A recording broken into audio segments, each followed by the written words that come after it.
escaped slaves came in and did not necessarily associate with or live with the Seminoles. They simply lived and existed wherever they could. Many of them, of course, were hot, but they didn't have any kind of informal relationship with the Seminoles. The black Seminoles were in cahoots with them. They adopted each other's lifestyles. They shared weapons. They shared everything.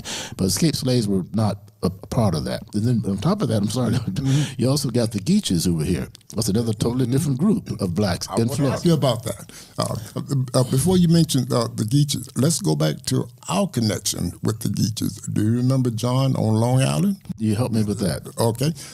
When we were on Long Island picking potatoes as migrants, there were a number of people in the migrant camp that our father kept referring to as Geeches.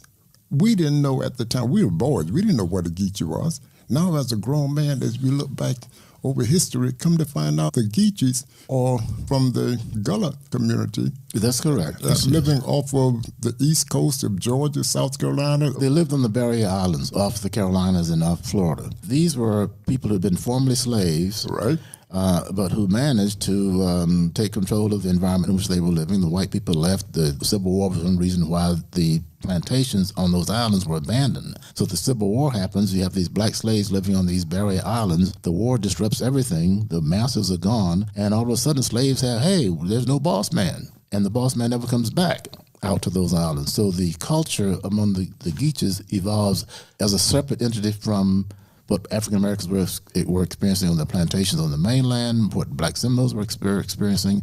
These were the folks who had deep roots on the coastal islands and who were also displaced eventually, and some of them came down into Florida.